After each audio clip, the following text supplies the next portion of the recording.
અમદાવાદથી લંડન જતા પ્લેન ક્રેશમાં અવસાન પામેલા નાગરિકો વડોદરા વકીલ મંડળ દ્વારા શ્રદ્ધાંજલિ અર્પણ કરવાના કાર્યક્રમનું આયોજન કરવામાં આવ્યું। આજરોજ દિવાળીપુરા એડવોકેટ હાઉસમાં વડોદરા વકીલ મંડળ દ્વારા તમામ વકીલો ભેગા મળીને 5 મિનિટનું મૌન વ્રત રાખી મીણબત્તી પ્રગટાવીને શ્રદ્ધાંજલિ પાઠવવામાં આવી હતી, જેમાં ખાસ ઉપસ્થિતિમાં બરોડા બાર એસોસિએશનના પ્રમુખ નલિન પટેલ તથા એડવોકેટ રીતેશ ઠક્કર તથા એડવોકેટ ડિમ્પલ બ્રહ્મભટ્ટ તથા એડવોકેટ સ્નેહલ સુતરિયા તમામ વકીલો હાજરીમાં અમદાવાદ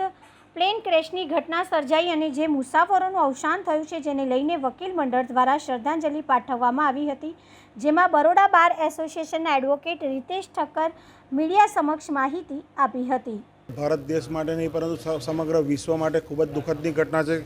કારણ કે આ જે પ્લેન ક્રેશ થયું એમાં ફક્ત ભારતના નહીં પણ સમગ્ર વિશ્વના અનેક દેશોના પણ નાગરિકો હતા અને તમામ નાગરિકોનું દુઃખદ અવસાન થયેલ છે। 242 પૈકી ફક્ત એક જ નાગરિક જે દીવના હતા એમનું આકસ્મિક બચાવ થયો છે। તમામ જે મુસાફરો છે એમનું અવસાન થયું છે। સાથે સાથે જે હોસ્ટેલમાં અભ્યાસ કરતા MBBS ડૉક્ટરો હતા એઓનું પણ દુઃખદ અવસાન થયેલ છે। તે બદલ આ ખૂબ દુઃખદ ઘટના થઈ હોય, જેથી વડોદરા વકીલ મંડળ દ્વારા આજરોજ તે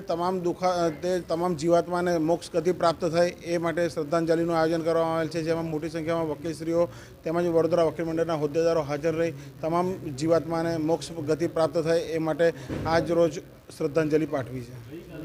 ગુજરાતમાં જે અફરાતફરી થઈ ગઈ એરોડ્રામ પર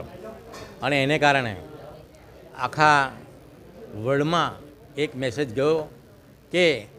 આવા પ્લેન ક્રેશ થાય એ પહેલાં અગમચેતી રૂપે ઘણા બધા ઉપાયો રાખવા જોઈએ।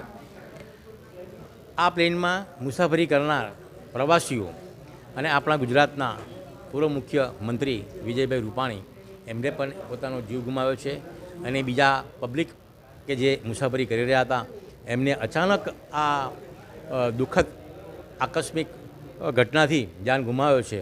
તો એમના કુટુંબીજનો ઉપર જે આફત આવી પડેલી છે એમને ભગવાન આફત સહન કરવાની શક્તિ આપે અને મૃતકોના દિવ્ય આત્માને પરમ શાંતિ મળે એવી પ્રાર્થના કર્યા સિવાય બીજો કોઈ વિકલ્પ નથી। જેથી અમે તમામ વકીલ મિત્રોએ ભેગા થઈ આજે શ્રદ્ધાંજલિનો કાર્યક્રમ રાખ્યો છે અને અમે હૃદયપૂર્વક આજે શ્રદ્ધાંજલિ વ્યક્ત કરીએ છીએ અને તમામને શાંતિ એમના આત્માને મળે, પ્રવાસીઓને અને જે મૃત્યુ પામ્યા છે એમને અને જે ઈજા પામ્યા છે એમને જલ્દી તંદુરસ્ત થઈ જાય એવી ભગવાનને પ્રાર્થના।